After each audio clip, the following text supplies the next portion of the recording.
Hello बच्चा party. क्या हाल चाल, कैसे हो आप सभी बच्चे। बहुत बहुत स्वागत है आप सभी बच्चों का आपके अपने यूट्यूब चैनल के ऊपर जिसका नाम है फिजिक्स मैन। और मैं उम्मीद करता हूँ आप सारे के सारे बच्चे एकदम स्वस्थ और एकदम मस्त होंगे। और जो सीक्वेंस के अंदर मैं लेक्चर्स डाल रहा हूँ इस यूट्यूब चैनल के ऊपर, उन लेक्चर्स का फायदा उठा रहे होंगे और उन लेक्चर्स से अपने नीट और जेई मेंस की तैयारियों को बहुत अच्छे लेवल तक पहुंचाने की लगातार कोशिश कर रहे होंगे, राइट। तो इस चैनल पर मैं एक सीक्वेंस के अंदर पूरा का पूरा सिलेबस अपलोड कर रहा हूँ, ये तो आप सभी लोगों को पता ही है। और इसी सिलसिले को आज आगे बढ़ाते हुए हम लोग शुरू कर रहे हैं chapter 7 part B, rotation and rolling का लेक्चर नंबर 7। तो सबसे पहले तो ये देख लेते हैं कि आज के लेक्चर के अंदर हम लोग पढ़ने क्या वाले हैं। बट लेक्चर स्टार्ट करने से पहले ही मैं बता देता हूं कि आज जो भी कुछ हमने पढ़ा है पार्ट ए में सेंटर ऑफ मास के बारे में, कोलिजन के बारे में, और पार्ट बी में about rotation of a single particle, rotation of a system of particle, उसका जो मेन टारगेट था ना, जैसे नहीं मूवी होती कि मूवी में पहला सीन आता है, दूसरा सीन आता है, वो एक्चुअल में बिल्डअप होता है किसका, क्लाइमैक्स का। तो आज का लेक्चर इस चैप्टर का क्लाइमैक्स है। इनफैक्ट आज का लेक्चर और आने वाले 2 लेक्चर्स क्लाइमेटिक लेक्चर्स होंगे। मतलब जो भी कुछ हमने इस चैप्टर के अंदर शुरुआत से लेके अभी तक पढ़ा है उसका एक्चुअल पर्पस आपको अब समझ में आएगा कि हम क्यों पढ़ रहे थे उन सब चीजों के बारे में इतना गहराई तक जाकर, राइट। तो आज ऐसा क्या डिस्कस करने वाले हैं हम, आज डिस्कस करने वाले हैं मोशन ऑफ रिजिड बॉडीज। और ध्यान दो, अपने आसपास जितनी भी बॉडीज मूव कर रही हैं वो सब रिजिड बॉडीज हैं। तो हम लोग बेसिकली रिजिड बॉडीज की मोशन को एनालाइज करना चाहते थे, and now we are ready to do this, right. तो हम मोशन ऑफ रिजिड बॉडीज के बारे में बात करेंगे, कंजर्वेशन ऑफ एंगुलर मोमेंटम के बारे में बात करेंगे, काइनेटिक ऑफ रिजिड बॉडीज के बारे में बात करेंगे, काइनेटिक एनर्जी, और थ्रू वर्कड आउट एग्जांपल्स करेंगे। मैं लेक्चर शुरू करूं उससे पहले एक खुशखबरी और सुना देता हूं कि आपको नया कुछ भी नहीं पढ़ना पड़ेगा। जो कुछ हमने एक सिंगल पार्टिकल के लिए पढ़ा है, जो कुछ हमने सिस्टम ऑफ पार्टिकल के लिए पढ़ा है, वो एज इट इज आपको अप्लाई करना सिखाऊंगा मैं for a rigid body, as it is. In fact हमने जो काइनेमेटिक्स और न्यूटन्स लॉज ऑफ मोशन के अंदर इक्वेशंस पढ़ी है, मैं उन्हीं इक्वेशंस को ट्रांसफॉर्म करना सिखाऊंगा in case of a rigid body, and that will make your path a very simple path. आपके लिए ये चैप्टर पहले एक हुआ था और अब आप देखोगे कि फाइनली इस चैप्टर को सुभाष सर ने इस सीक्वेंस के अंदर, इस फ्लो के अंदर बढ़ाया है कि this chapter has become a favourite chapter. अब इस चैप्टर से डर नहीं लगता, अब इस चैप्टर के सवालों से डर नहीं लगता। इनफैक्ट इस चैप्टर के जो सवाल है ना, वो सबसे ज्यादा प्रोसीजरल क्वेश्चन होते हैं। मतलब उस सवाल में क्या करना है इसमें आपको दिमाग नहीं लगाना होता। हाँ, थोड़े से लेंदी हो सकते हैं, 2-4 स्टेप्स इन्वॉल्व होंगे, 2-4 जगह से आपके कॉन्सेप्ट्स इन्वॉल्व होंगे, that is it. But steps बहुत स्ट्रेट फॉरवर्ड होते हैं। मतलब आपको पता होता है कि यार ऐसे टाइप का क्वेश्चन आएगा, इसमें ये करना है, इसमें ये करना है, इसमें ये करना है और इसमें ये करना है।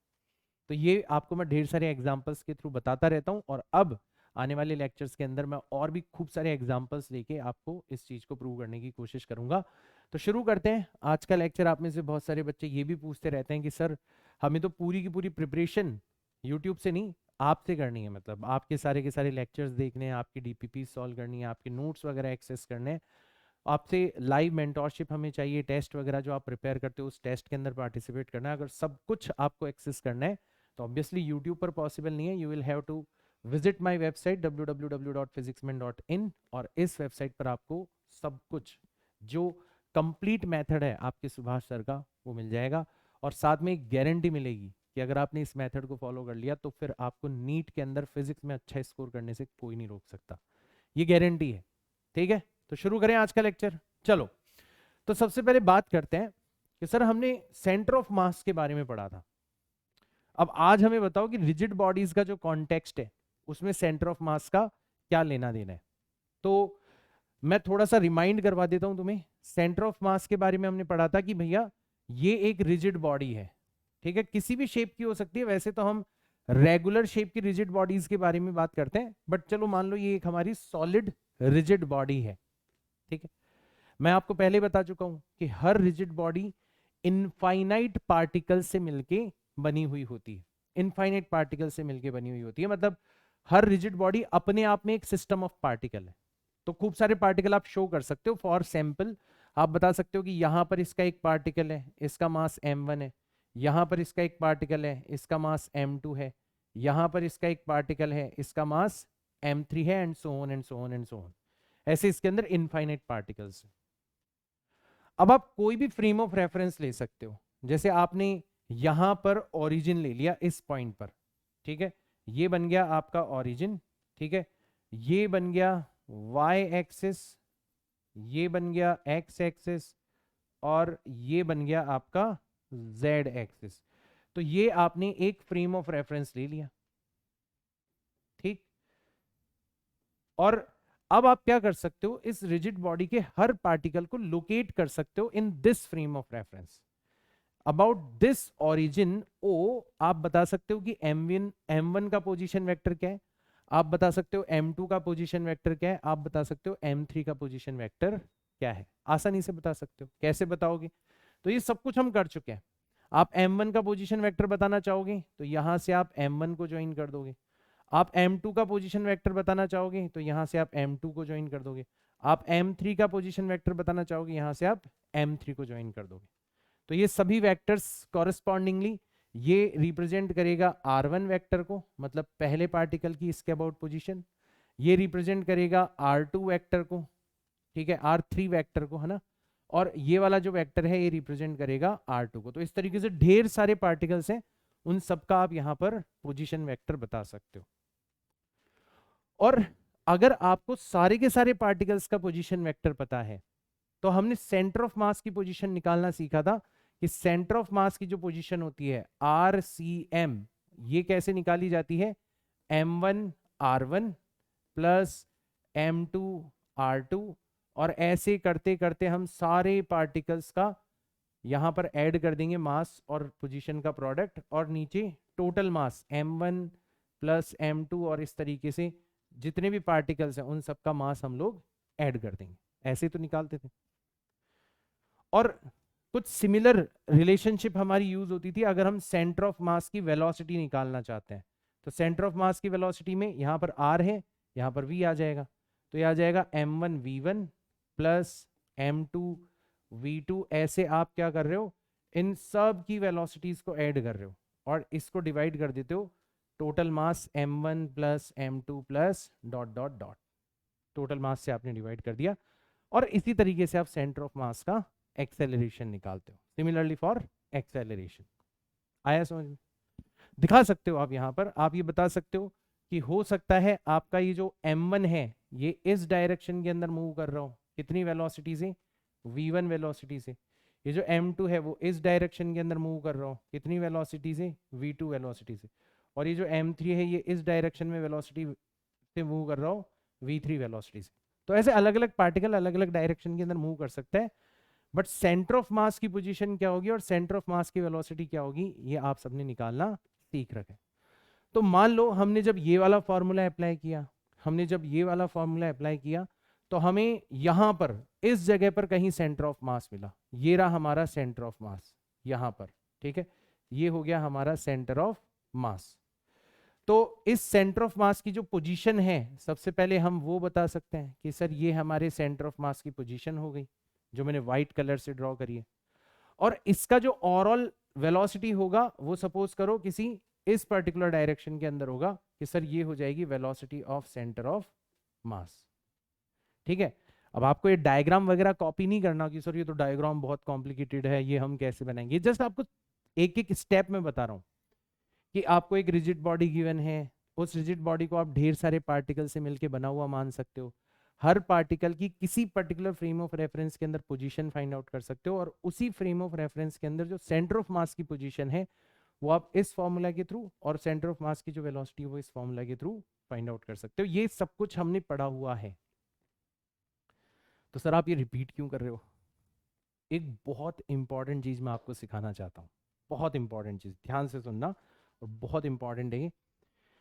अभी हमने हमारा रेफरेंस पॉइंट कहां पर लिया है, यहां पर। अगर अगर हम रेफरेंस पॉइंट सेंटर ऑफ मास को ही बना दें, अगर हम रिजिड बॉडी की जो मोशन है उसको सेंटर ऑफ मास के अबाउट ही ऑब्जर्व करें, तो हमें कुछ इंटरेस्टिंग चीज नजर आएगी। आपको ये तो पता ही है कि आप किसी भी पॉइंट के अबाउट उसकी खुद की मोशन को जब स्टडी करते हो तो उसकी पोजीशन हमेशा जीरो होती है, क्योंकि आप उसी के अबाउट पोजीशन मेजर कर रहे हो। और दूसरी चीज, उसकी जो वेलोसिटी होती है वो जीरो होती है। हमने पढ़ा था ना रिलेटिव मोशन के अंदर कि हर ऑब्जेक्ट खुद के रेस्पेक्ट में हमेशा रेस्ट पर होता है, खुद के रेस्पेक्ट में हमेशा रेस्ट पर होता है। तो ये चीज हमें यहां पर ध्यान रखनी है कि इंस्टेड ऑफ ये जो पोजीशंस हमें दे रखी है R1 R2 और ये जो वेलोसिटीज जो हमें दे रखी है V1 V2, ये किस फ्रेम ऑफ रेफरेंस में दे रखी है? ये with respect two point O दे रखी है। तो ये सब कुछ, ये पूरा का पूरा काम कहां पर हो रहा है? ये पूरा का पूरा काम हो रहा है with respect two point O। ये पॉइंट O के अबाउट हो रहा है। मैं क्या कहना चाह रहा हूं? मैं ये कहना चाह रहा हूं कि अगर हमें सारी की सारी पोजीशंस और सारी की सारी velocities with respect to centre of mass दे दी जाए, हम सेंटर ऑफ मास को ही हमारा ओरिजिन बना दे, हम सारी के सारे पोजीशन वेक्टर सेंटर ऑफ मास से ही मेजर करने लग जाए, तब क्या होगा? तब क्या होगा? मतलब अब की बार मास तो चेंज होने वाला है नहीं, ठीक है? तो पहले पार्टिकल का मास हो गया m1, बट पहले वाले पार्टिकल की जो पोजीशन है वो आप कहां से मेजर कर रहे हो? अब की बार सेंटर ऑफ मास से मेजर कर रहे हो, तो उसका नाम मैंने रख दिया R1cm, ठीक है? पहले पार्टिकल की position with respect to centre of mass, ठीक है? फिर ऐसे दूसरे पार्टिकल के बारे में बात करी m2, और इसकी पोजीशन भी आपने सेंटर ऑफ मास से मेजर करी है, तो इसका नाम मैंने रख दिया R2cm। और ऐसे आपने सारे पार्टिकल्स की जो पोजीशन है वो किसके रिस्पेक्ट में मेजर करी है? सेंटर ऑफ मास के। नीचे आपका टोटल मास है, नीचे टोटल मास है, ठीक है? और अब आपको जो कोऑर्डिनेट मिलने वाले हैं वो किसके कोऑर्डिनेट मिलेंगे? वो सेंटर ऑफ मास के कोऑर्डिनेट मिलेंगे। अब तुम खुद सोच के देखो कि सेंटर ऑफ मास को तो तुमने खुद ने क्या बना दिया? ओरिजिन बना दिया। अब तुम सारी पोजीशंस कहां से मेजर कर रहे हो? सेंटर ऑफ मास से। मतलब सेंटर ऑफ मास की पोजीशन तो तुम्हें ऑलरेडी पता है कि वो क्या बनने वाला है? आपका ओरिजिन बनने वाला है। यानी कि आपको ऑलरेडी पता है कि यहां पर जो भी आंसर आएगा वो कितना आएगा? 0 आएगा। तो इससे हमें ये पता चला कि अगर आपको अलग अलग पार्टिकल की पोजीशन सेंटर ऑफ मास के अबाउट दी जाती है, ठीक है, तो उनके मासेस और उनकी सेंटर ऑफ मास के अबाउट जो पोजीशन है, इनके प्रोडक्ट का सम m2 R2cm, ठीक है, ये जो सम है ये हमेशा कितना मिलता है तुम्हें? ये हमेशा 0 मिलता है। अगर आपने सारी की सारी पोजीशंस कहां से मेजर करी है? सेंटर ऑफ मास से मेजर करी है।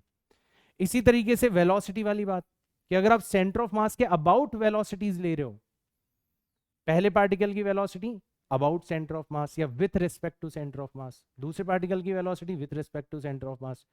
अगर सेंटर ऑफ मास के रिस्पेक्ट में आपको वेलोसिटीज गिवन है, तो सेंटर ऑफ मास की खुद की वेलोसिटी खुद के रिस्पेक्ट में तो हमेशा कितनी होगी? 0, ठीक है? तो आप ये भी कह सकते हो कि सेम रिजल्ट वेलोसिटी के केस में भी नजर आएगा कि हमें पहले पार्टिकल की वेलोसिटी किसके अबाउट दे रखी है? सेंटर ऑफ मास के अबाउट दे रखी है। दूसरे पार्टिकल की वेलोसिटी किसके अबाउट दे रखी है? सेंटर ऑफ मास के अबाउट दे रखी है, ठीक है? और सभी पार्टिकल्स की वेलोसिटीज हमें सेंटर ऑफ मास के अबाउट दे रखी है, तो उनका मास और वेलोसिटी का जो टोटल सम होगा वो कितना हो जाएगा? 0 हो जाएगा। ये बहुत इंपॉर्टेंट रिजल्ट है। अक्सर बच्चे पूछते हैं कि सर सेंटर ऑफ मास में क्या ऐसी खास बात है कि हम उसको एक अलग से टॉपिक बना के पढ़ते हैं? तो बेटा, चाहे बॉडी कैसी भी दिखती हो, रैंडम शेप की मैंने बॉडी ली है, but about centre of mass it is always symmetric.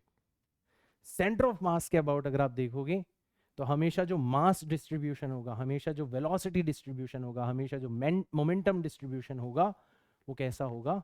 Symmetric होगा। और इसका प्रूफ क्या है? इसका प्रूफ है ये कि अगर आप सेंटर ऑफ मास को रेफरेंस पॉइंट बना के हर पार्टिकल की पोजीशन मेजर करोगे अबाउट सेंटर ऑफ मास या with respect to centre of mass, हर पार्टिकल की वेलोसिटी मेजर करोगे with respect to centre of mass, तो ये जो रिजल्ट है ये हमेशा कितना मिलेगा तुम्हें, 0 मिलेगा। ये बहुत जगह पर काम आता है बेटा, बहुत जगह पर काम आता है। जैसे मैं आपको एक एग्जांपल करवाता हूं, और वो एग्जांपल अब आप बड़ी आसानी से कर सकते हो, वरना वो बच्चों को बहुत ज्यादा कॉम्प्लिकेटेड लगता है। ठीक है, चलो देखते हैं अपन एक एग्जांपल। ठीक है, तो हुआ ये कि आपको इस एग्जांपल के अंदर 3 पार्टिकल दे रखे हैं।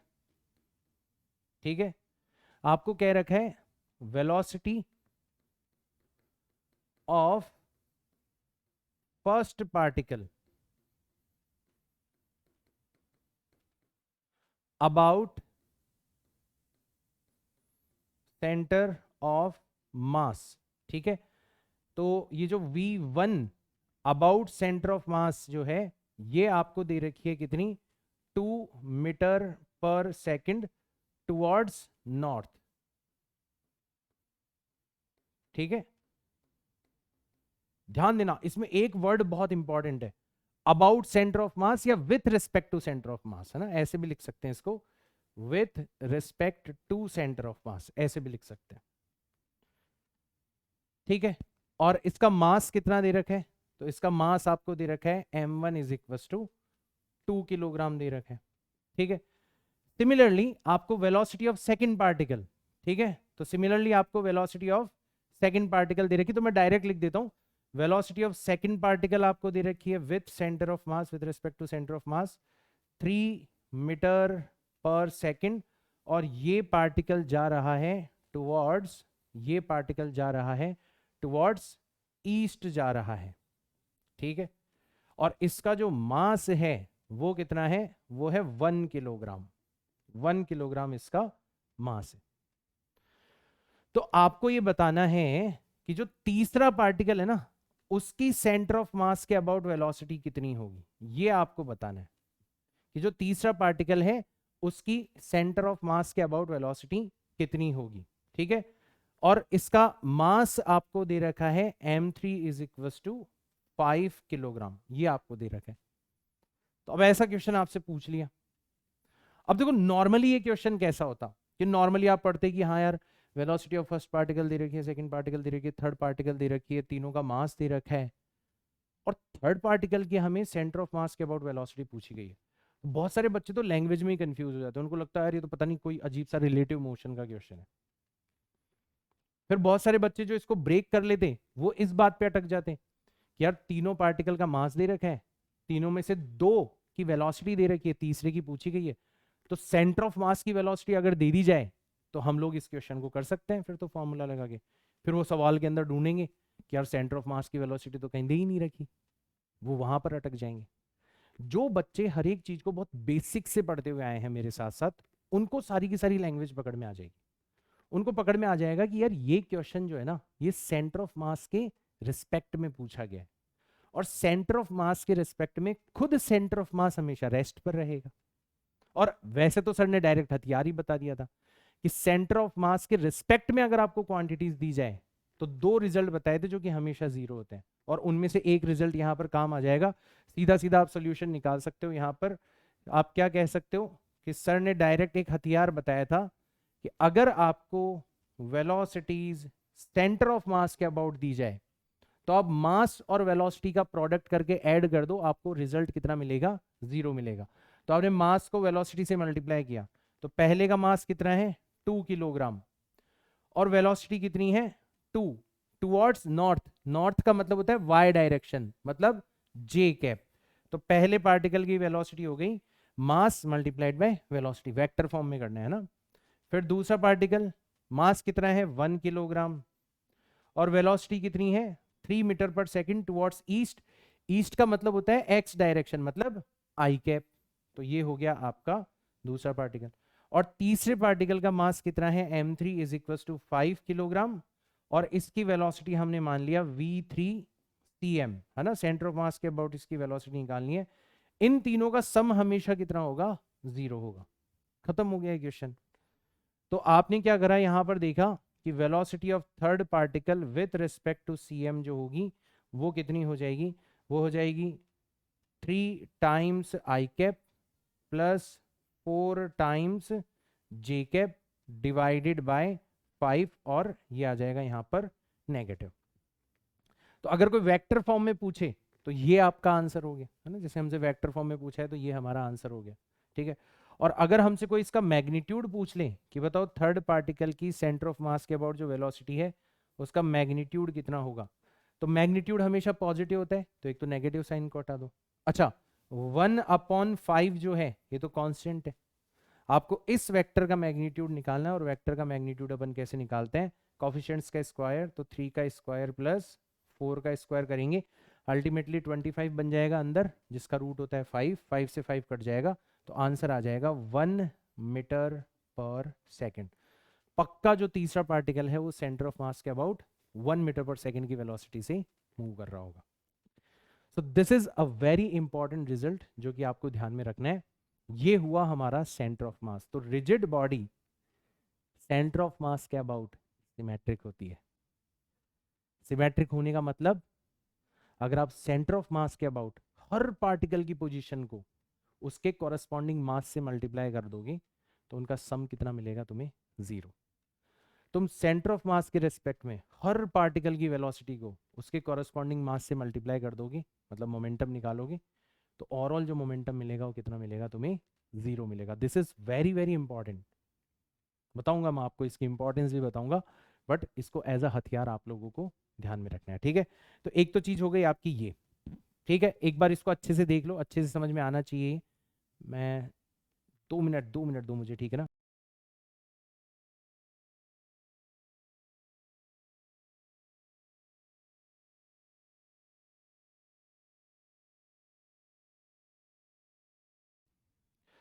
चश्मा हटा रहा था क्योंकि पता नहीं उस पर कुछ लगा हुआ था और उसकी वजह से मेरी आंखों से पानी आ रहा है, पता नहीं क्यों। ठीक है, चलो आगे चलते हैं। तो एक तो चीज हो गई हमारी, ये हथियार आ गया हमारे पास में, इसको बहुत अच्छे से ध्यान रखना है, काम आएगा। अब चलते हैं हम हमारे मेन मुद्दे के ऊपर कि सर हमने सिंगल पार्टिकल के लिए टॉर्क को डिफाइन किया, सिंगल पार्टिकल के लिए एंगुलर मोमेंटम को डिफाइन किया, हमने सिस्टम ऑफ पार्टिकल के लिए टॉर्क और एंगुलर मोमेंटम को डिफाइन किया। कुछ नहीं है, सीधा सीधा हमें सम करना है जितने भी पार्टिकल्स हैं उनके टॉर्क या उनके एंगुलर मोमेंटम को। कुछ छोटे छोटे हमने स्पेशल रिजल्ट भी देखे, जैसे इंटरनल फोर्सेस का जो टॉर्क होता है वो हमेशा 0 होता है, and so on and so on and so on, ठीक है ना। सब कुछ बहुत बढ़िया। अब सेम चीज अगर हम रिजिड बॉडी के लिए अप्लाई करें तो रिजिड बॉडी के लिए टॉर्क और एंगुलर मोमेंटम कैसे डिफाइन किया जाता है ये हमें आप सिखा दो, क्योंकि ये हमें काफी ज्यादा कंफ्यूज करता है। और मैं आपको बताता हूं, मैंने इतने वीडियोस देखे हैं टीचर्स के और क्लासेस के अंदर भी देखा है, मैं ऑफलाइन एक्सपीरियंस की भी बात कर रहा हूं, ये सबसे ज्यादा मिसअंडरस्टूड और मिसकोटेड टॉपिक है। मतलब यहां पर सबसे ज्यादा अंधेरे में तीर मार रहे होते हैं टीचर्स और स्टूडेंट, सबसे ज्यादा। उनको ये नहीं पता होता कि जिस लैंग्वेज का वो यूज कर रहे हैं उस लैंग्वेज का एक्चुअल मीनिंग क्या है। तो अब थोड़ा बहुत आप केयरफुल रहना और हर एक शब्द को बहुत अच्छे से ध्यान से सुनना, हर एक शब्द की मीनिंग जो मैं आपको बताऊंगा उसको बहुत ध्यान से सुनना, क्योंकि जो आपके स्टेटमेंट वाले क्वेश्चन होते हैं, जो एनसीईआरटी बेस्ड क्वेश्चन होते हैं, उसमें लैंग्वेज बहुत ज़्यादा इंपॉर्टेंट होती है। आप क्या कह रहे हो, आप क्या कहना चाहते हो उस पर्टिकुलर लैंग्वेज से बहुत इंपॉर्टेंट होता है, उससे क्या इंप्लाई कर रहे हो ये बहुत इंपॉर्टेंट होता है, तो ये ध्यान से सुनना। तो अपन क्या करते हैं, सबसे पहले रिजिड बॉडीज के एंगुलर मोमेंटम की बात करते हैं, रिजिड बॉडीज के एंगुलर मोमेंटम की बात करते हैं, ठीक है ना। तो मैं एक काम करता हूं, पूरी समरी बनाता हूं यहां पर, ठीक है, कि एंगुलर मोमेंटम जो है ना उसको हम किस किस केस में कैसे कैसे डिफाइन करते हैं। तो ये हो गया हमारा एंगुलर मोमेंटम। तो एक ही पेज पर आपके सारे के सारे केसेस आ जाएंगे, देखना, एक ही पेज पर सारे के सारे केसेस आ जाएंगे। तो सबसे पहला केस है आपका केस नंबर 1, सबसे पहला केस है आपका केस नंबर 1, ठीक है। इसमें एक सिंगल पार्टिकल के बारे में हम बात कर रहे हैं, एक सिंगल पार्टिकल के बारे में बात कर रहे हैं, और ये जो सिंगल पार्टिकल है ये भी क्या कर रहा है, ट्रांसलेशन कर रहा है। ट्रांसलेशन मतलब मैं डायग्राम के तौर पर बताऊं तो ये रहा आपका सिंगल पार्टिकल, इसका मास कितना है m, इसकी वेलोसिटी कितनी है v, और ये एक स्ट्रेट लाइन के अंदर क्या कर रहा है, एक स्ट्रेट लाइन के अंदर मूव कर रहा है। तो आप किसी भी पॉइंट के अबाउट, जैसे मान लो ये आपका एक रेफरेंस पॉइंट है ओ, इसके अबाउट अगर आप इसका एंगुलर मोमेंटम डिफाइन करना चाहते हो तो आप यहां से एक पोजीशन वेक्टर ड्रॉ करते हो। तो ये आपने एक पोजीशन वेक्टर ड्रॉ किया यहां पर। ये जो पोजीशन वेक्टर है ये रिप्रेजेंट किया जाता है आर के द्वारा, और इसका जो मोमेंटम है वो इसी डायरेक्शन में हो जाएगा, कितना, एम वी हो जाएगा।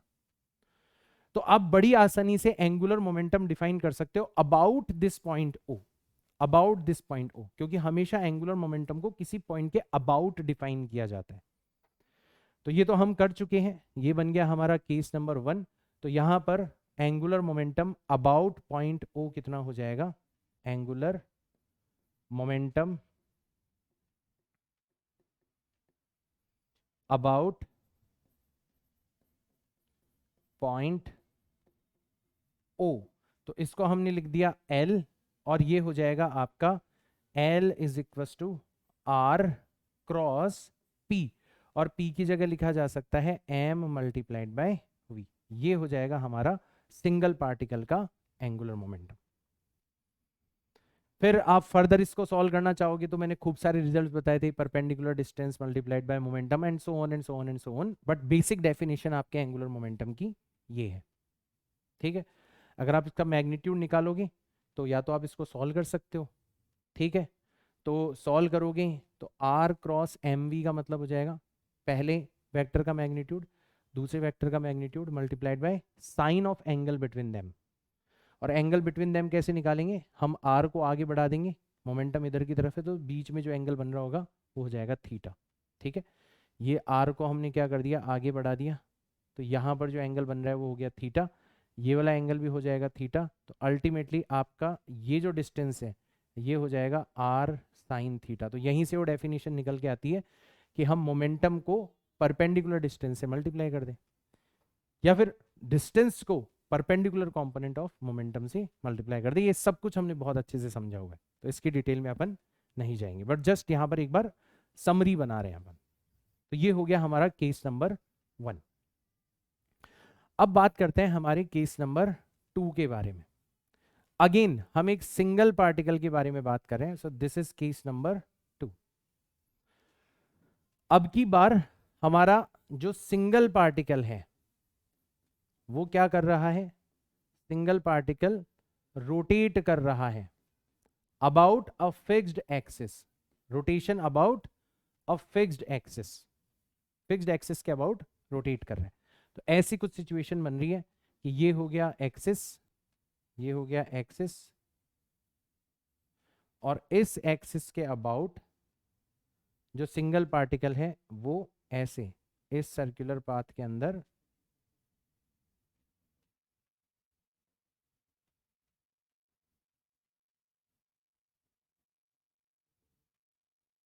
इसके अंदर रोटेट कर रहा है। अब ऑब्वियसली जब रोटेट कर रहा है, जैसे मान लो पार्टिकल आपका यहां पर है, ये रहा, इसका मास हो गया m, इसकी वेलोसिटी हो गई टेंजेंशियल डायरेक्शन में, ठीक है, और ये यहां से कितनी डिस्टेंस के ऊपर है, रेडियस के बराबर डिस्टेंस के ऊपर है। तो फॉर्मूला तो यही लगेगा हमारा, momentum multiplied by perpendicular distance. But अब की बार जो परपेंडिकुलर डिस्टेंस है वो हम किस पॉइंट से निकाल रहे हैं, वो इस पॉइंट से निकाल रहे हैं, ठीक है, और इस पॉइंट से या इस एक्सिस से जो परपेंडिकुलर डिस्टेंस है वो कितनी आ रही है, हमारी आर आ रही है। तो यहां पर अगर एंगुलर मोमेंटम निकाला जाए अबाउट दिस पॉइंट इटसेल्फ, जो इसके सर्कल पाथ का सेंटर है, तो वो कितना आएगा, mvr आएगा। लेकिन सर उसको तो एंगुलर मोमेंटम अबाउट एक्सिस बोला जाता है, ये क्या लफड़ा है, सेंटर ऑफ मास अबाउट या एंगुलर मोमेंटम अबाउट एक्सिस बोला जाता है। जबकि अभी अभी आपने बताया था कि एंगुलर मोमेंटम को तो हमेशा एक पॉइंट के रिस्पेक्ट में डिफाइन करते हैं। तो एक्सिस पे तो बहुत सारे पॉइंट्स हो सकते हैं, बहुत सारे पॉइंट्स हो सकते हैं। आप इस पॉइंट के रिस्पेक्ट में भी डिफाइन कर सकते हो, इस पॉइंट के रिस्पेक्ट में भी डिफाइन कर सकते हो, इस पॉइंट के रिस्पेक्ट में भी डिफाइन कर सकते हो। एक्सिस पे तो सारे ही पॉइंट है। तो यहां पर एक चीज आप नोटिस करना, और ये मैं आपके लिए होमवर्क छोड़ रहा हूं, कि जब पार्टिकल किसी एक्सिस के अबाउट रोटेट कर रहा होता है, ठीक है, तो आप एक्सिस के किसी भी पॉइंट के अबाउट किसी भी पॉइंट के अबाउट उसका एंगुलर मोमेंटम निकाल के देखना, उस एंगुलर मोमेंटम का जो एक्सिस के अलोंग कंपोनेंट होता है, ध्यान देना, उस एंगुलर मोमेंटम का जो एक्सिस के अलोंग कंपोनेंट होता है वो हमेशा सेम रहता है, और उसी कंपोनेंट को बोला जाता है एंगुलर मोमेंटम अबाउट एक्सिस। ध्यान देना, आप अलग अलग पॉइंट के अबाउट एंगुलर मोमेंटम निकालोगे ना बेटा, अलग अलग आएगा, अलग अलग आएगा। तो फिर सर हम यहां पर कौन से एंगुलर मोमेंटम की बात करते हैं? तो जब रोटेशन होता है अबाउट फिक्स्ड एक्सिस तो हम उस कंपोनेंट की बात करते हैं एंगुलर मोमेंटम के जो कि एक्सिस के पैरेलल होता है, उसी को हम कहते हैं एंगुलर मोमेंटम अबाउट एक्सिस या angular momentum with respect to axis. और वो जो कंपोनेंट है वो फिर पॉइंट के ऊपर डिपेंड नहीं करता, आप एक्सिस के किसी भी पॉइंट के रिस्पेक्ट में एंगुलर मोमेंटम निकाल के उसका एक्सिस के पैरेलल कंपोनेंट लोगे, हमेशा हमेशा आपको वो सेम मिलेगा। बहुत इंपॉर्टेंट है, ठीक है। तो उसी को क्या कहा जाता है? एंगुलर मोमेंटम अबाउट एक्सिस बोला जाता है, ध्यान रख लोगे। तो यहां पर अक्सर हम लोग क्या डिफाइन करते हैं? यहां पर हम लोग अक्सर डिफाइन करते हैं, जैसे मैंने angular momentum about point O लिखा था, वैसे यहां पर क्या डिफाइन किया जाता है? यहां पर डिफाइन किया जाता है angular momentum, angular momentum about axis, ये डिफाइन किया जाता है। और ये कंप्लीट एंगुलर मोमेंटम नहीं है ना, ये एंगुलर मोमेंटम का वो कंपोनेंट है, भले ही तुम किसी भी पॉइंट के अबाउट निकालो, जो कि एक्सिस के पैरेलल है, ठीक है। तो ये कितना हो जाता है? तो ये इसको अपन लिख देंगे एल एक्सिस।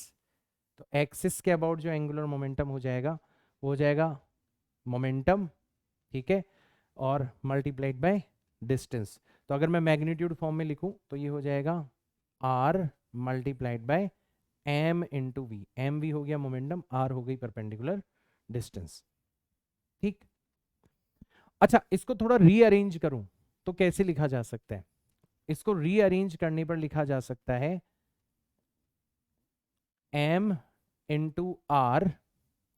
अब मैं आर से ऊपर मल्टीप्लाई कर दूंगा तो बन जाएगा आर स्क्वायर, और फिर आर से डिवाइड करूंगा तो बन जाएगा वी अपॉन आर। और वी अपॉन आर किसके इक्वल होता है? ओमेगा के इक्वल होता है। तो इसको ऐसे लिखा जा सकता है कि एक्सिस के अबाउट जो एंगुलर मोमेंटम होगा वो हो जाएगा M R square, mass into axis से डिस्टेंस का स्क्वायर, ये होता है आपका मोमेंट ऑफ इनर्शिया। तो यहां पर तो आ गया मोमेंट ऑफ इनर्शिया, और v अपॉन आर का मतलब होता है एंगुलर वेलोसिटी ओमेगा। तो ऐसे भी लिखा जा सकता है, ऐसे भी लिखा जा सकता है। यहां से हमें एक बहुत तगड़ा हिंट मिला कि यार रोटेशन के केस में एंगुलर मोमेंटम वही काम कर रहा है जो ट्रांसलेशन के केस में लीनियर मोमेंटम करते हैं। हम लीनियर मोमेंटम को कैसे डिफाइन करते हैं? एक वो क्वांटिटी जो इनर्शिया को रिप्रेजेंट करती है मास, और एक वो क्वांटिटी जो मोशन को रिप्रेजेंट करती है वेलोसिटी। तो रोटेशन के केस में भी क्या हो रहा है? हम लोग जब एंगुलर मोमेंटम निकाल रहे हैं तो कैसे निकाल रहे हैं? एक वो क्वांटिटी जो रोटेशन के अबाउट इनर्शिया को रिप्रेजेंट करती है, मोमेंट ऑफ इनर्शिया, और एक वो क्वांटिटी जो मोशन को रिप्रेजेंट करती है, रोटेशन को रिप्रेजेंट करती है, angular velocity, I into omega. But ध्यान रखना, this is not net angular momentum. Not complete angular momentum तो आप अलग अलग पॉइंट के रेस्पेक्ट में निकालोगे, आपको अलग अलग मिलेगा, अलग अलग डायरेक्शन में मिलेगा, ठीक है। हम उसकी बात नहीं कर रहे हैं, हम उसकी बात कर रहे हैं जो कि एंगुलर मोमेंटम का कंपोनेंट है parallel to the axis. Axis के पैरेलल जो कंपोनेंट है हम उसकी बात कर रहे हैं। लिख देता हूं मैं, आप पता नहीं भूल जाओगे। ये सब चीजें बहुत इंपॉर्टेंट है ना, बहुत हाईलाइट करके दी हुई है, ठीक है। तो this is nothing but component of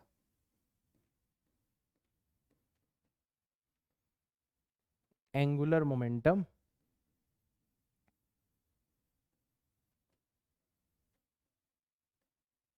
ठीक है, component of angular momentum parallel to axis, ठीक है, अबाउट एनी पॉइंट। अब तुम किसी भी पॉइंट के अबाउट निकाल सकते हो, तो ध्यान रखना बेटा, एंगुलर मोमेंटम और टॉर्क तो हमेशा एक सिंगल पॉइंट के रिस्पेक्ट में डिफाइन किए जाते हैं। हम ऐसा नहीं कि डेफिनेशन चेंज कर देंगे, ठीक है। पर यहाँ पर फिर लोग अंधेरे में तीर मार रहे होते हैं, वो अलग अलग तरीके से डिफाइन कर रहे होते हैं कि देखो सिंगल पार्टिकल का एंगुलर मोमेंटम की डेफिनेशन अलग है रोटेशन के केस में एंगुलर मोमेंटम की डेफिनेशन अलग है। कहाँ की फिजिक्स है ये? ऐसे थोड़ी ना चलती है physics. Angular momentum is defined in similar way. हम बार बार डेफिनेशन थोड़ी ना चेंज करेंगे। हाँ, हम कुछ स्पेसिफिक कंडीशन डाल रहे हैं। जब हम एक्सिस के अबाउट एंगुलर मोमेंटम की बात कर रहे हैं तो हम ऐसा नहीं है कि एंगुलर मोमेंटम की डेफिनेशन चेंज कर दी, हमने एंगुलर मोमेंटम का एक खास कंपोनेंट ले लिया और उसी का नाम रख दिया angular momentum about axis. So very important, ये चीज आपको ध्यान में रखनी है, ठीक है ना, ये बहुत काम आने वाली है आपके, ठीक है। अब एक सवाल आपका उठेगा कि सर यहां पर एक्सिस के पैरेलल जो कंपोनेंट है उसी को भाव क्यों दे रहे हैं अपन, एक्सिस के परपेंडिकुलर जो कंपोनेंट है उसको भाव क्यों नहीं दे रहे? बहुत इंपॉर्टेंट सवाल है ये। तो अभी देखो, सिंगल पार्टिकल के केस में तो आपको समझ में नहीं आएगा, बट जब आप रिजिड बॉडी के बारे में बात करोगे, ठीक है, तो अभी अभी मैंने बताया था कि जो रिजिड बॉडी होती है वो सेंटर ऑफ मास के अबाउट सिमेट्रिक होती है, ठीक है। और सिमेट्रिक बॉडी के लिए अगर आप एंगुलर मोमेंटम का परपेंडिकुलर कंपोनेंट निकालने की कोशिश करोगे तो वो हमेशा जीरो आएगा, हमेशा जीरो आएगा।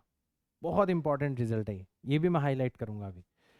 तो क्योंकि जब हम रिजिड बॉडी के रोटेशन की बात कर रहे होते हैं, और खासकर हम जिन रिजिड बॉडीज के रोटेशन की बात करेंगे जैसे डिस्क हो गया, जैसे स्फीयर हो गया, वो सब सिमेट्रिक बॉडीज है। और सिमेट्रिक बॉडीज जब रोटेट करती है सेंटर ऑफ मास से पास होने वाले एक्सिस के अबाउट, तो अपने आप जो एंगुलर मोमेंटम का परपेंडिकुलर कंपोनेंट है एक्सिस के, वो कितना आ जाता है? जीरो आ जाता है, वो जीरो आ जाता है। इसलिए हम लोग यहां पर सिर्फ और सिर्फ उस कंपोनेंट को तवज्जो दे रहे हैं जो कि एक्सिस के पैरेलल है। बहुत छोटी छोटी बातें हैं बट इनको नोट करते हुए चलना, तब आपको फिर लगेगा कि हाँ यार हमने फाइनली रोटेशन बहुत अच्छे से पढ़ा है।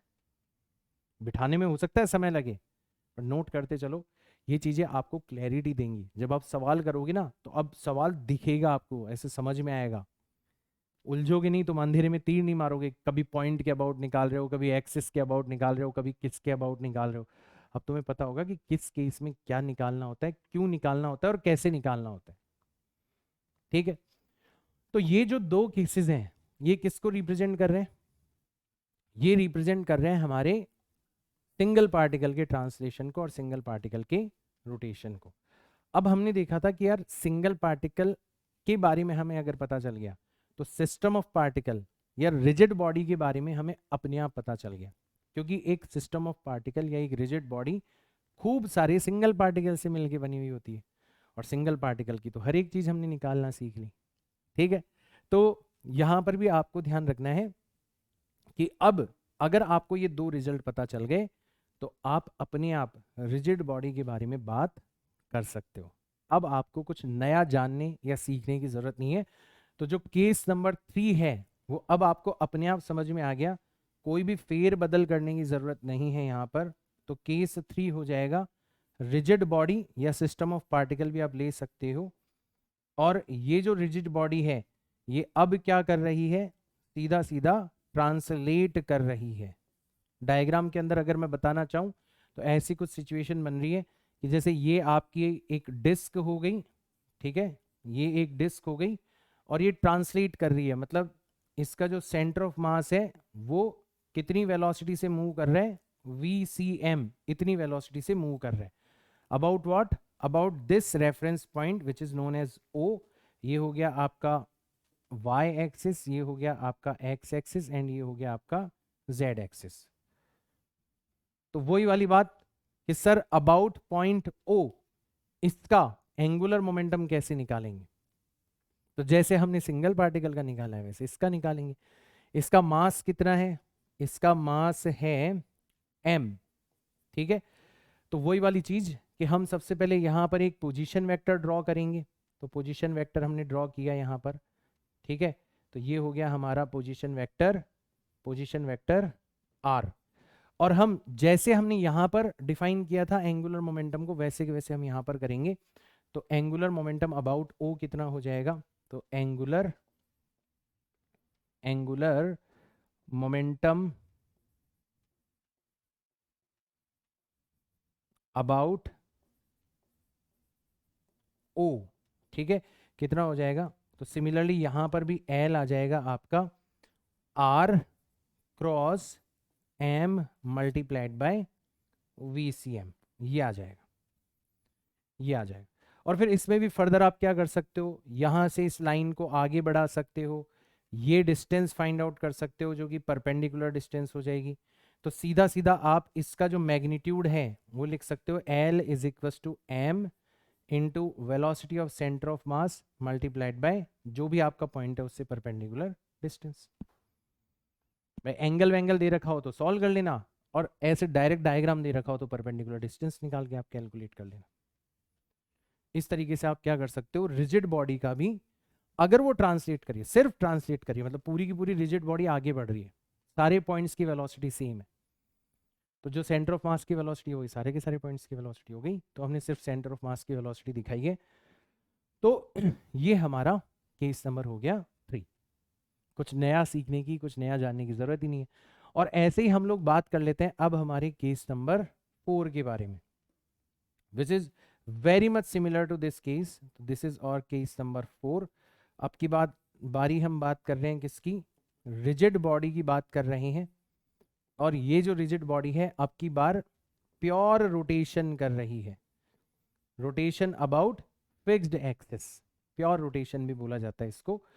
तो वही डिस्क का ही एग्जांपल ले लेते हैं कि ये भैया इस बार हमें दे रखी है एक डिस्क, ठीक है, ये डिस्क हमें दे रखी है, और ये डिस्क जो है ये इस पॉइंट से गुजरने वाले एक्सिस के अबाउट, इस पॉइंट से गुजरने वाले एक्सिस के अबाउट रोटेट कर रही है। तो यहां पर रोटेशन हो रहा है ओमेगा एंगुलर वेलोसिटी से।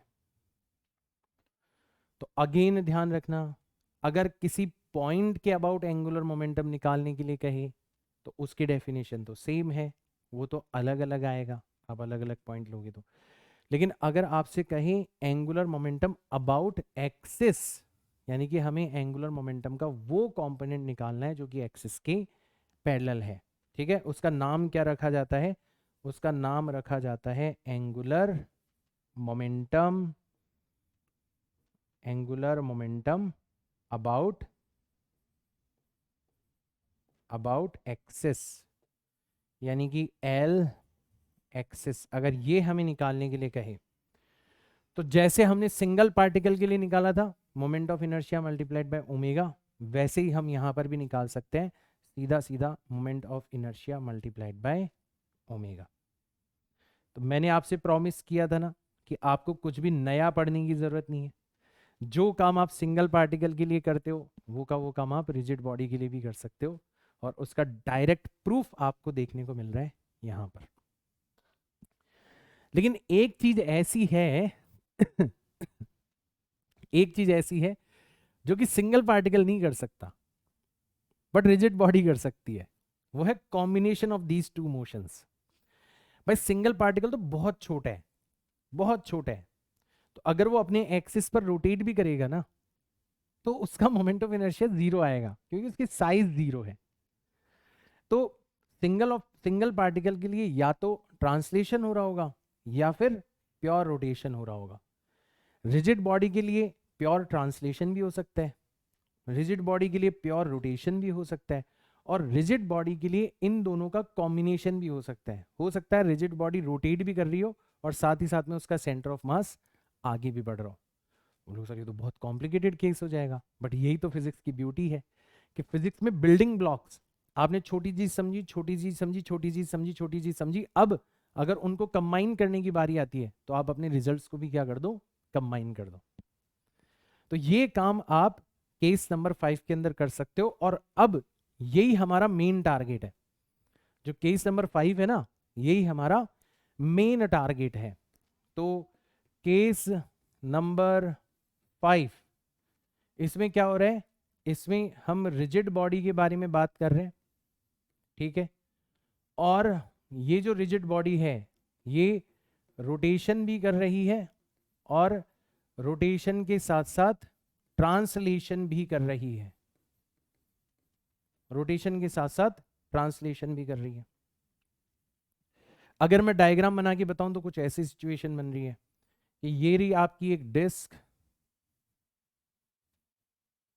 ठीक है, ये रही आपकी एक डिस्क, इसका मास आपको दे रखा है कितना, m, ये रोटेट भी कर रही है ओमेगा एंगुलर वेलोसिटी से, और साथ ही साथ में इसका जो सेंटर ऑफ मास है वो इतनी वेलोसिटी से vcm आगे भी बढ़ रहे हैं, दोनों ही चीजें हो रही है, ठीक है।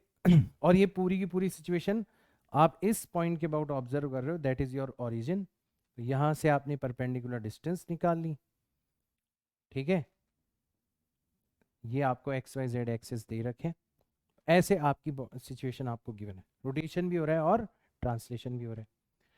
तो अब अगर आपसे कोई पूछे कि बताओ एंगुलर मोमेंटम, बताओ एंगुलर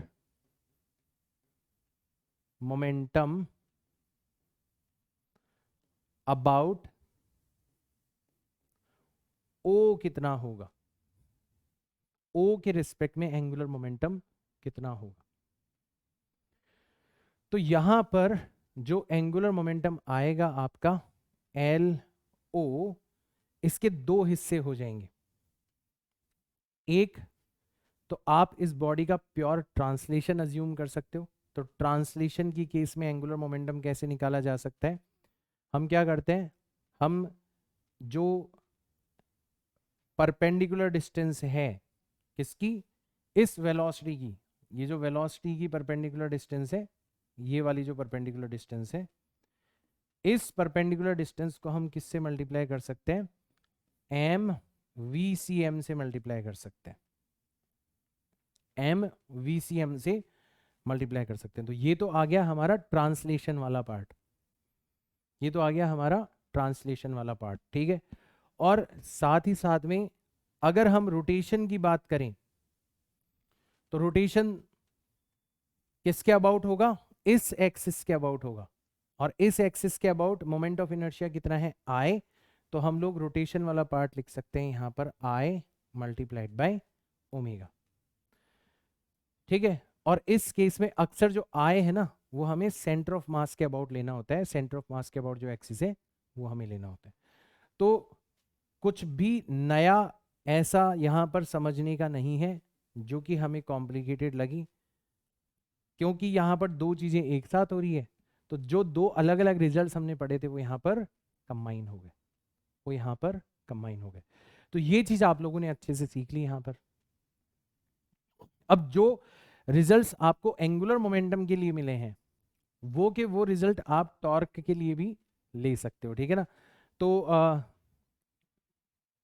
यहां पर अगर मैं टॉर्क के डिफरेंट केसेस बनाऊं तो अब डायग्राम वगैरह तो नहीं बनाएंगे अपन, बट अब अपन डायरेक्ट लिख सकते हैं कि सिमिलरली हम टॉर्क को भी डिफाइन कर सकते हैं, ठीक है। तो कौन कौन से केस बन जाएंगे, एक तो केस बन जाएगा कि हो सकता है रिजिड बॉडी जो है, ठीक है, वो क्या कर रही हो, ट्रांसलेट कर रही हो।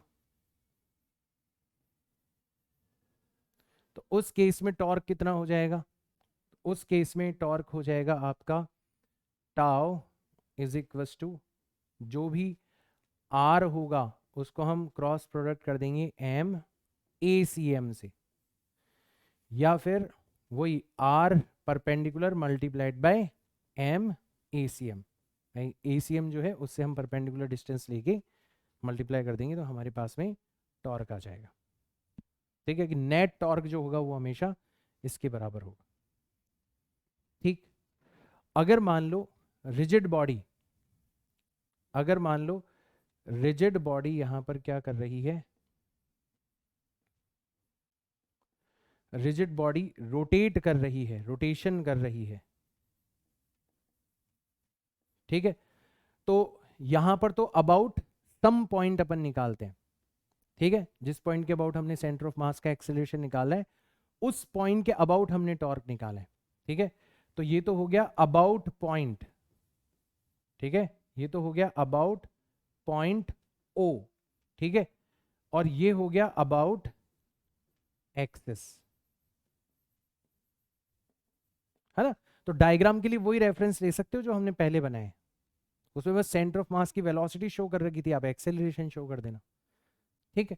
तो अगर आप अबाउट एक्सिस जिसके अबाउट रोटेशन हो रहा है उसके अबाउट अगर आप टॉर्क निकालते हो तो टॉर्क कितना निकल के आएगा, तो टॉर्क निकल के आ जाएगा, मास की जगह आ जाएगा मोमेंट ऑफ इनर्शिया, भाई F is equal to M A होता है ना, तो मास की जगह आ जाएगा मोमेंट ऑफ इनर्शिया, और एक्सेलरेशन की जगह आ जाएगा एंगुलर एक्सेलरेशन, एक्सेलरेशन की जगह आ जाएगा एंगुलर एक्सेलरेशन, ठीक है भैया।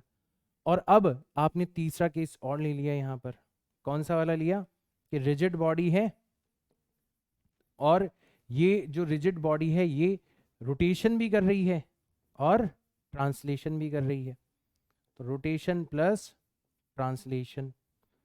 तो अब जिस पॉइंट के अबाउट आप मोशन को ऑब्जर्व कर रहे हो उस पॉइंट के अबाउट जो नेट टॉर्क होगा वो कितना आ जाएगा, उसमें दोनों पार्ट होंगे, उसमें R perpendicular multiplied by M A C M भी होगा, ठीक है, और उसमें आई मल्टीप्लाइड बाय एल्फा भी होगा, है ना, इस तरीके से। अभी अपन यहाँ पर मैग्नीट्यूड लिख रहे हैं, ठीक है, तो वो मैग्नीट्यूड ही यहाँ पर मैं कर देता हूँ, कहाँ गया, अच्छा ये रहा, ठीक है। तो इस तरीके से आप तीनों केसेस टॉर्क के भी बना सकते हो, तीनों केसेस आप टॉर्क के भी बना सकते हो। तो अब तुम सोच के देखो कि क्या इतना कुछ हमने जो अच्छे से पढ़ा, एक एक पॉइंट को बारीकी से देखते हो, उसका फायदा हुआ या नहीं हुआ। मतलब यहां तक आते आते दो चीजों से हम बच गए, एक तो अब हम अंधेरे में तीर नहीं मारेंगे, हमें पता होगा कि कब हमें सिंगल पॉइंट के अबाउट टॉर्क निकालना है और कैसे निकालना है, हमें पता होगा कब हमें एक्सिस के अबाउट टॉर्क निकालना है और कैसे निकालना है और क्यों निकालना है। Now we have the clarity and that is very much important, बहुत इंपॉर्टेंट है। थोड़ा सब्र रखना बेटा, मतलब हो सकता है बहुत सारे बच्चों को थोड़ा पेनफुल लग रहा हो कि यार इतनी सारी चीजें, लेकिन ये आप एक बार दिमाग के अंदर सेटल कर लोगे ना, देन यू विल सी कि अब एक भी क्वेश्चन ऐसा नहीं होगा जो कि आपके ऊपर से चला जाए, क्वेश्चन की लैंग्वेज ही समझ में नहीं आ रही थी सर, ये नहीं हो रहा था, वो नहीं, अब ऐसा होगा ही नहीं। अब आपको बहुत स्ट्रेट फॉरवर्ड तरीके से पता होगा कि आपको करना क्या है, और आप करोगे मेरे साथ में ढेर सारे क्वेश्चन करोगे, ठीक है ना, अगले कुछ लेक्चर्स हमारे क्वेश्चंस के लेक्चर्स हैं, देखोगे आप कि हाँ यार ये क्वेश्चन पहले हम बस ऐसे ही रैंडम करते थे, क्योंकि कभी क्या कर लिया कभी क्या कर लिया, अब सर एक एक स्टेप बताएंगे कि क्यों कर रहे हैं, कैसे कर रहे हैं, क्या निकाल रहे हैं, एवरीथिंग। तो वो चीज़ आपको यहाँ पर सीखने को मिलेगी, ठीक है ना। तो एक बार इसको गौर से देख लो, थोड़ा सा सेटल कर लो दिमाग के अंदर, फिर अपन आगे बढ़ते हैं।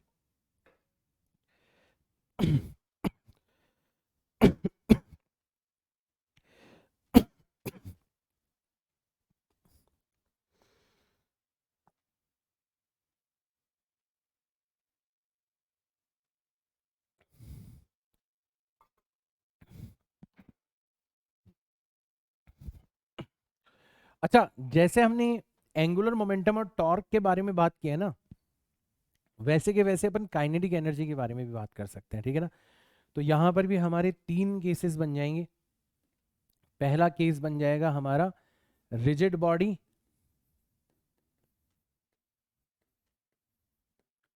जो कि किसी पॉइंट के अबाउट ट्रांसलेट कर रही है, जो भी आपका रेफरेंस पॉइंट है, ठीक है ना।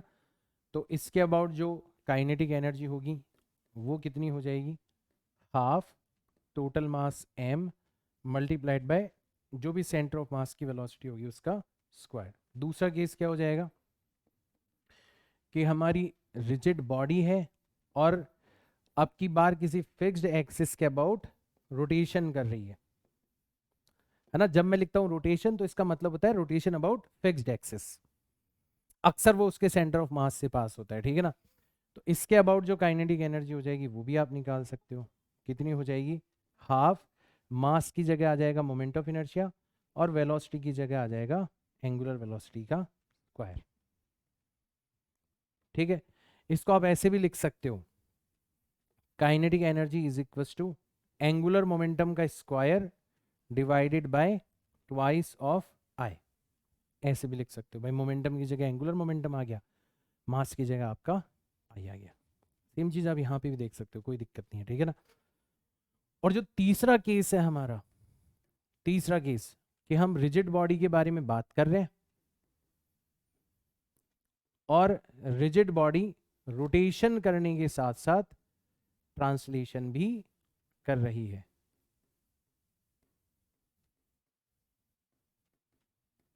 रोटेशन करने के साथ साथ ट्रांसलेशन भी कर रही है। तो ऐसे केस में क्या होगा, ऐसे केस में जो नेट काइनेटिक एनर्जी होगी उसमें दो पार्ट्स होंगे। ट्रांसलेशन वाला पार्ट होगा half m into V C M का स्क्वायर, और रोटेशन वाला पार्ट हो जाएगा आपका half into I into omega square. ऐसे हमारे ये जो रिजल्ट्स हैं हमारे काम आने वाले हैं। अब तो ये मतलब आपके फिंगर्स पर हो जाने चाहिए कंप्लीट विजुअलाइजेशन। हर एक डायग्राम अपनों ने एंगुलर मोमेंटम के केस में बना ही दिया था, तो इसलिए मैं उनको दोबारा से ड्रॉ नहीं कर रहा, है ना। जस्ट रिजल्ट्स आपको ध्यान रखने, ठीक है। तो ये सारे के सारे रिजल्ट्स हमारे लिए अब इंपॉर्टेंट है।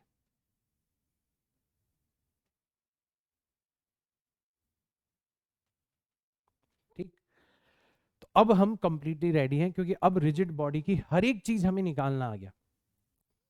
हमें रिजिड बॉडी का एंगुलर मोमेंटम निकालना आ गया हर केस में, वो ट्रांसलेट कर रही है तो भी निकालना आ गया, वो रोटेट कर रही है तो भी निकालना आ गया, वो ट्रांसलेशन पर रोटेशन कर रही है तो भी निकालना आ गया। किस केस में किसके अबाउट निकालना है वो भी हमें पता पड़ गया, क्यों निकालना है वो भी सर ने बता दिया। Everything we know. Now we are ready to solve questions. अब हम तैयार है क्वेश्चंस के लिए। तो क्वेश्चंस की तरफ बढ़े उससे पहले मैं आपको कुछ स्टेप्स बता देता हूं। बहुत सिंपल स्टेप्स है, सुन लो बस केवल और केवल, कि अगर आपकी बॉडी सिर्फ ट्रांसलेट कर रही है, सिर्फ ट्रांसलेट कर रही है, तो आप वो सब कुछ कर सकते हो जो आपने काइनेमेटिक्स में किया था। इनफैक्ट पूरी की पूरी काइनेमेटिक्स जो थी उसमें हम रिजिड बॉडीज के बारे में बात कर रहे थे, हम कार के बारे में बात कर रहे थे, ट्रेन के बारे में बात कर रहे थे, है ना, बैलगाड़ी के बारे में बात कर रहे थे, ये सब रिजिड बॉडीज ही तो है। तो हम जाने अनजाने में जो कुछ काइनेमेटिक्स के अंदर कर रहे थे, हम इक्वेशन ऑफ मोशन अप्लाई कर रहे थे, हम बॉल को फेंकने पर उसकी हाइट निकाल रहे थे, एवरीथिंग जो हम कर रहे थे वो सब रिजिड बॉडी के साथ में ही तो कर रहे थे। वो था रिजिड बॉडी का ट्रांसलेशन। बस वहां पर हमने ध्यान नहीं दिया कि जो वेलोसिटी हम ले रहे हैं वो अब किस पॉइंट की वेलोसिटी है, हमें पता पड़ गया सेंटर ऑफ मास की वेलोसिटी है। तो रिजिड बॉडी का जो ट्रांसलेशन है वो ऑलरेडी हम कर चुके हैं। कहां पर? काइनेमेटिक्स के अंदर। कहां पर? न्यूटन्स लॉज ऑफ मोशन के अंदर। रिजिड बॉडी का रोटेशन और रिजिड बॉडी का रोटेशन प्लस ट्रांसलेशन, उसके ऊपर बेस्ड क्वेश्चंस अब हमें यहां पर देखने हैं। हर एक क्वेश्चन को अच्छे से समझना है और कुछ स्टेप्स मैं आपको बता रहा हूं उनको फॉलो करना है। अगर रिजिड बॉडी सिर्फ रोटेट कर रही है तब तो आपको सारी इक्वेशन पता है। इनफैक्ट आप ट्रांसलेट करना भी सीख गए कि जहां जहां पर फोर्स है वहां वहां पर टॉर्क रख दो, जहां जहां पर मोमेंटम है वहां वहां पर एंगुलर मोमेंटम रख दो, जहां जहां पर आपकी नॉर्मल काइनेटिक एनर्जी है वहां वहां पर रोटेशनल काइनेटिक एनर्जी रख दो। तो हर एक केस जो है वो आपके लिए एज इट इज ट्रांसफॉर्म हो जाएगा। जैसे हम लोग पढ़ते थे वर्क एनर्जी थ्योरम के बारे में, ठीक है, हम लोग पढ़ते थे वर्क एनर्जी थ्योरम के बारे में।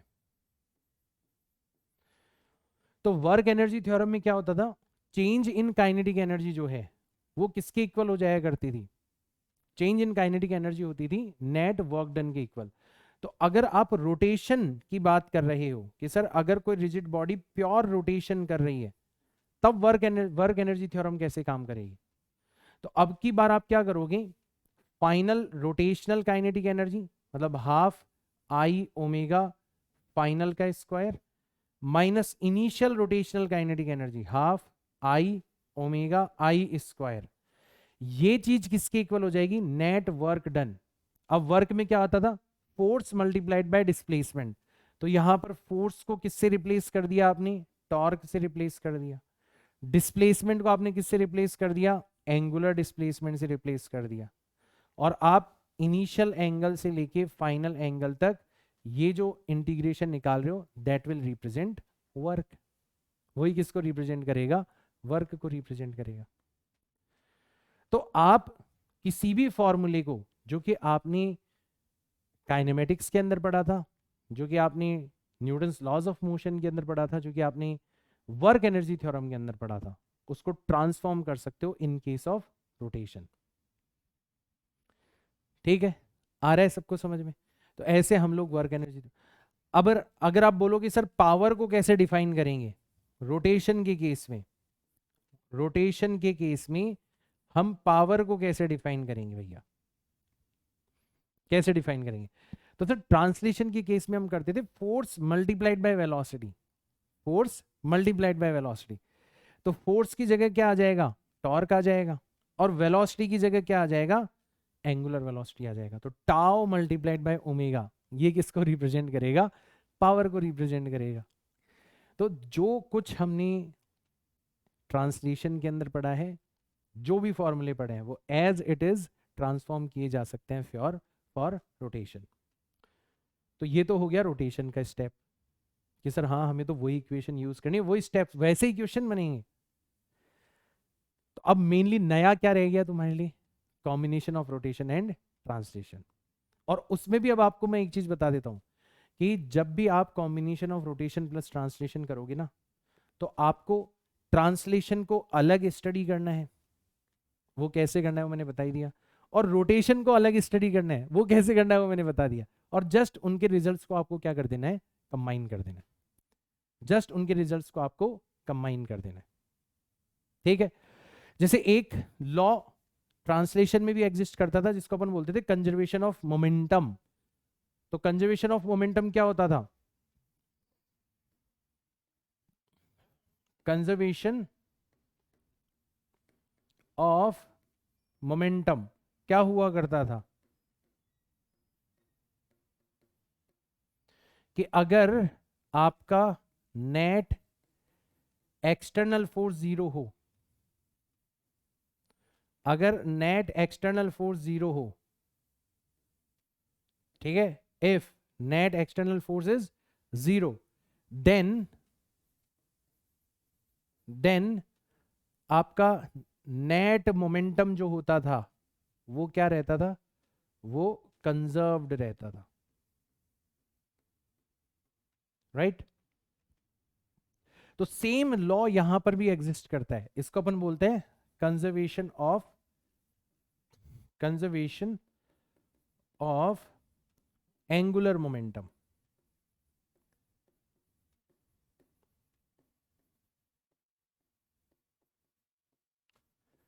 ठीक है, तो यहां पर एक्सटर्नल फोर्स के जीरो होने की बात हो रही है, तो फोर्स को हम किससे रिप्लेस कर देंगे, टॉर्क से रिप्लेस कर देंगे। तो अब की बार हमारा जो एक्सटर्नल फोर्सेस का टॉर्क है वो हम कितना कर देंगे, जीरो।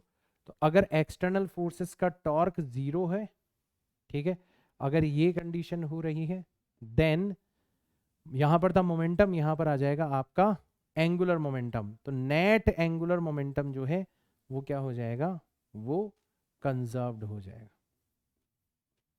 वो कंजर्व्ड हो जाएगा। ठीक है, तो ये चीज आप लोगों को ध्यान में रखनी है। अब हालांकि इस पे बहुत फंडामेंटल चीजें बनती है, बताऊंगा मैं आपको, ठीक है ना, लेकिन फिर भी आपको इनके अंदर सिमिलैरिटी नजर आ गई होगी। इसका एक बहुत फेमस एग्जांपल है कि जैसे मान लो ये कोई एथलीट है, मतलब ठीक है, या फिर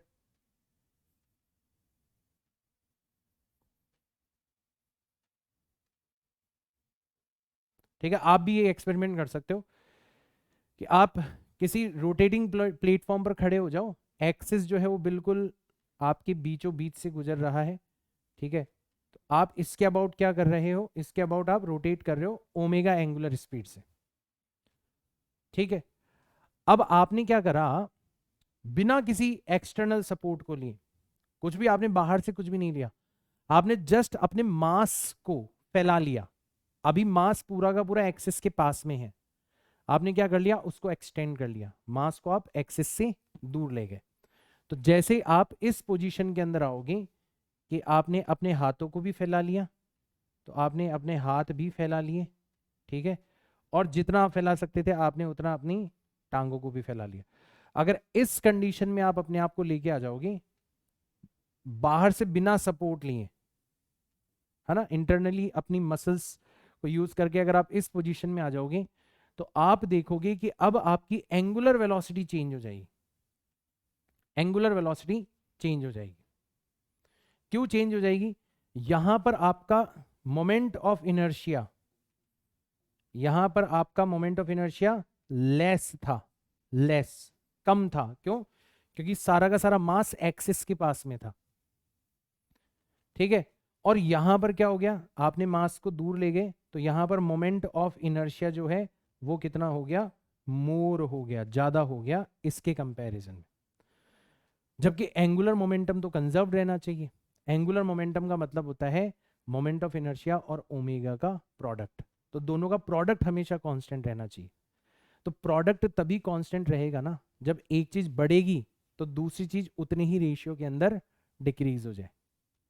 इसका मतलब जब आपका मोमेंट ऑफ इनर्शिया कम था तो पक्का एंगुलर वेलोसिटी ज्यादा थी, ज्यादा एंगुलर वेलोसिटी से आप रोटेट कर रहे थे। जैसे आपने मोमेंट ऑफ इनर्शिया को ज्यादा कर दिया, एंगुलर मोमेंटम को कंजर्व रखना है, तो मजबूरी में जो आपकी एंगुलर वेलोसिटी है वो क्या हो जाएगी, लेस हो जाएगी। और ये प्रैक्टिकल एक्सपेरिमेंट आप खुद भी करके देख सकते हो। कोई भी रोटेटिंग चेयर के ऊपर बैठ जाना, अपने दोस्त को बोलना कि भाई मुझे तू जोर जोर से घुमा, पहले हाथ पांव सब कुर्सी पे समेट के रखना और फिर एकदम से अपने हाथों को और पाँवों को फैला देना। आप देखोगे जैसे हाथों और पाँवों को फैलाओगे तुम्हारी स्पीड बहुत स्लो हो जाएगी, घूमने की स्पीड बहुत स्लो हो जाएगी। फिर वापस से समेटोगे, फिर से आपकी स्पीड जो है वो इंक्रीज हो। क्लियरली आपको ये एक्सपेरिमेंट एंगुलर मोमेंटम के कंजर्वेशन को एक्सप्लेन कर देगा। Try to do it at your home. लोग बोलते हैं ना, do not do it at your home, है ना। मैं एक सेफ एक्सपेरिमेंट बता रहा हूँ जिसको आप अपने घर के ऊपर भी, घर पर भी कर सकते हो। तो इसके ऊपर आपको बहुत सारे क्वेश्चन मिलेंगे, बहुत सारे क्वेश्चन मिलेंगे। तो now we are ready for the questions. जैसे ये क्वेश्चन देखो, दो डिस्क हैं rotating about their axis normal to the disk passing through the center of the disk. D1 has 2 kilogram mass, 0.2 meter radius and initial angular velocity. तो हमें सब कुछ दे दिया, हमें इनिशियल मोमेंट ऑफ इनर्शिया दे दिया गया है। डिस्क का मोमेंट ऑफ इनर्शिया कैसे निकालते हैं, M R square divided by 2। तो मास कितना है 2 किलोग्राम, रेडियस कितनी है 0.2, इसका स्क्वायर डिवाइडेड बाय 2, 2 से 2 कैंसिल आउट हो गया, 0.2 का स्क्वायर होता है 0.04। इतना इनिशियल मोमेंट ऑफ इनर्शिया था। और इनिशियल एंगुलर वेलोसिटी कितनी थी, ओमेगा आई, वो थी यहां पर 50 रेडियन पर सेकेंड। तो अगर आपसे कोई पूछे कि बताओ इनिशियल एंगुलर मोमेंटम कितना था, तो initial moment of inertia multiplied by initial angular velocity कर दो मल्टीप्लाई, तो ये हो जाएगा 0.04 मल्टीप्लाइड बाय 50।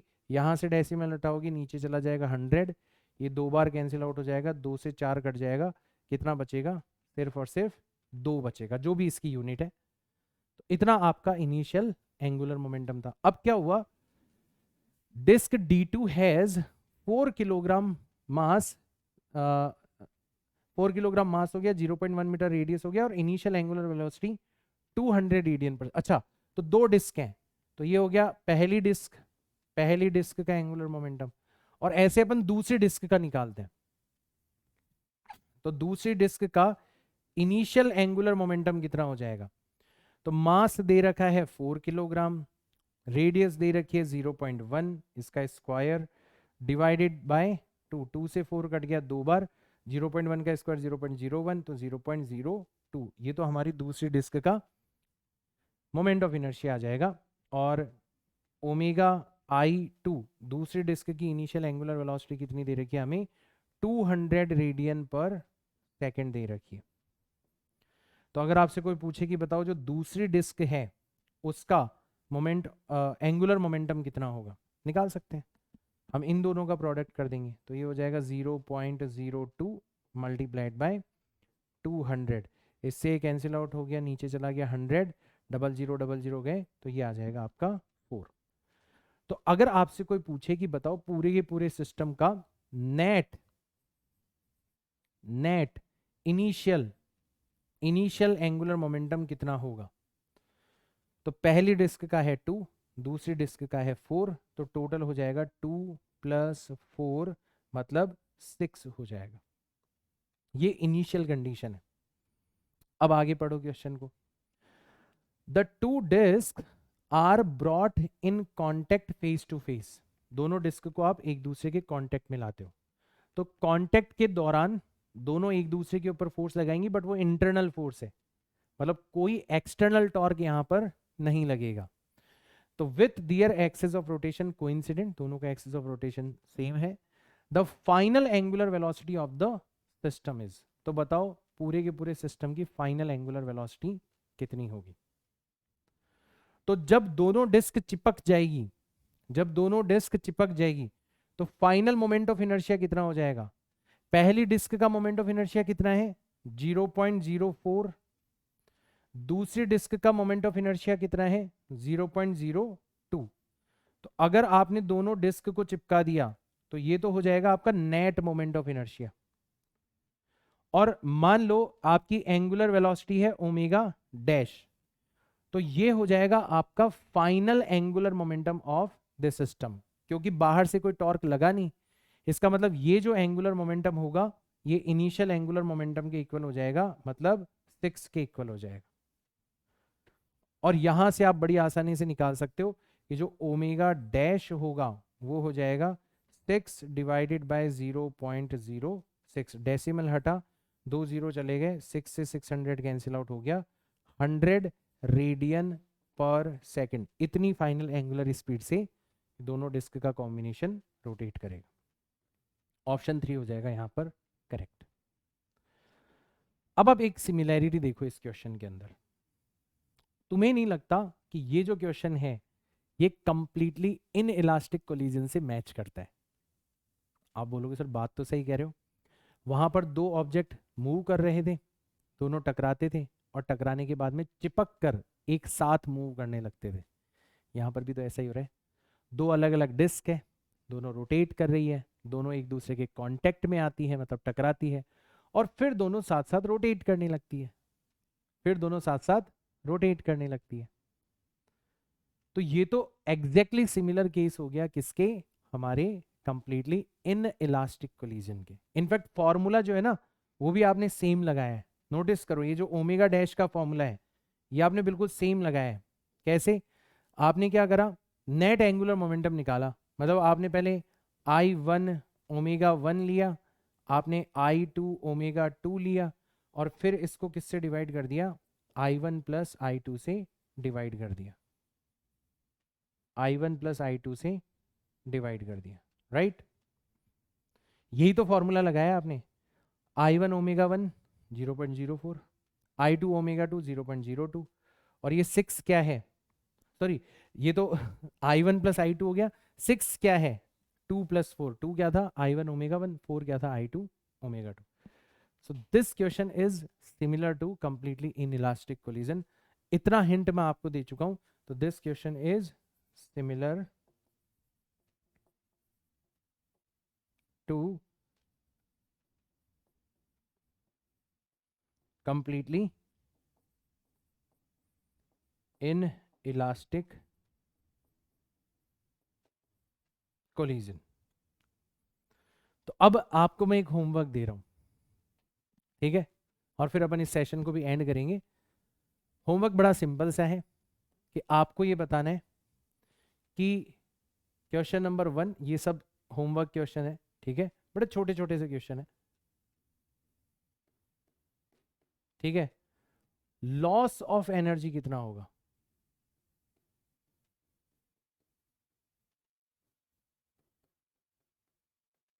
ये आपको बताना है, लॉस ऑफ एनर्जी कितना होगा।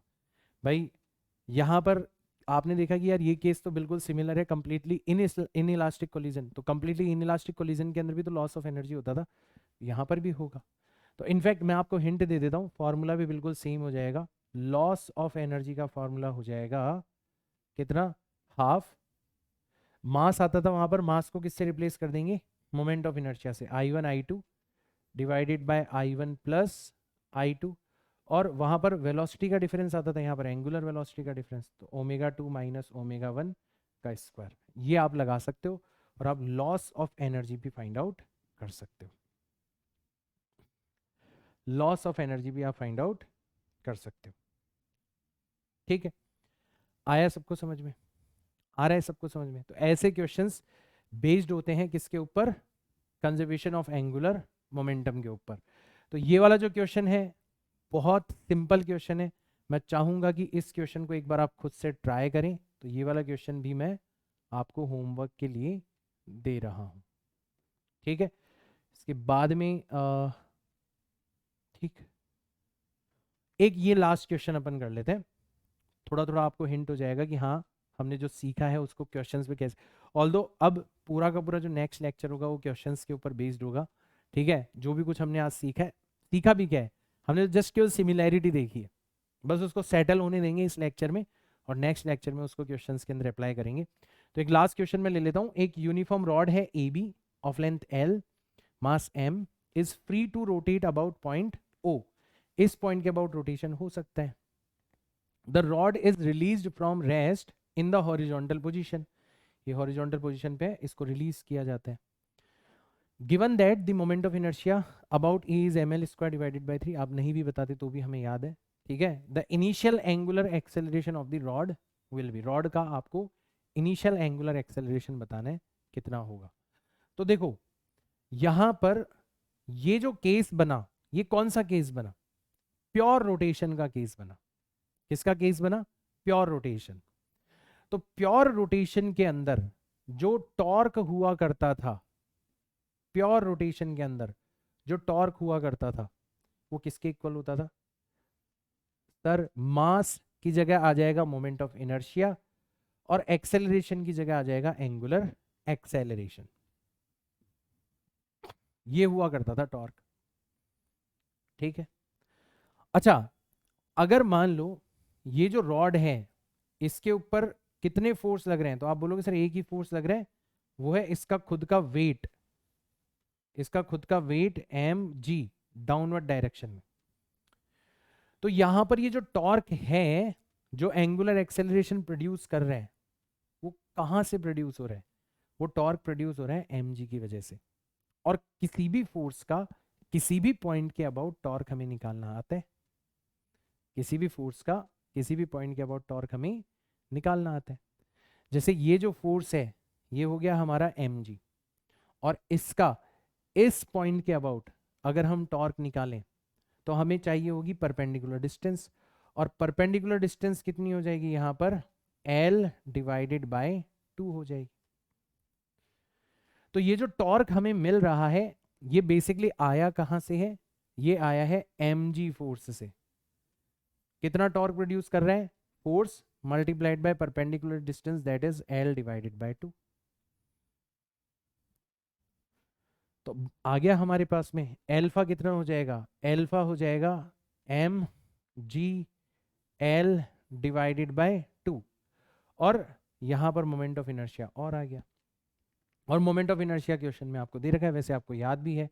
तो एल्फा हो जाएगा आपका m into G into L divided by twice of ml square divided by 3, जो चला जाएगा ऊपर, m से m चला गया, l से l चला गया, तो फाइनली एल्फा आ जाएगा आपका thrice of g divided by twice of l, ये आ जाएगा आपका एंगुलर एक्सेलरेशन। तो ऐसे क्वेश्चन बहुत पूछे गए हैं, thrice of g divided by twice of l, option 1 is correct. बहुत पूछे गए ऐसे क्वेश्चन। तो खैर अभी तो झलक है, बहुत अलग अलग प्रकार के क्वेश्चंस मैं आप लोगों के साथ में डिस्कस करूंगा, तो be ready for the next lectures, है ना। और नाउ रोलिंग जो है वो आपके लिए बहुत आसान हो जाएगा, क्योंकि rolling is nothing but rotation plus translation. तो हम लोग रोलिंग भी डिस्कस करेंगे, और रोलिंग के साथ साथ ढेर सारी प्रॉब्लम्स डिस्कस करेंगे जिसमें बॉडी रोटेट भी कर रही होगी और जिसमें बॉडी ट्रांसलेट भी कर रही होगी, ठीक है। आगे समझ में सबको? तो चलो मिलते हैं अपन नेक्स्ट लेक्चर के अंदर, फिलहाल के लिए मैं चाहूंगा अलविदा। तब तक के लिए टाटा bye bye, see you all in next class. जय हिंद।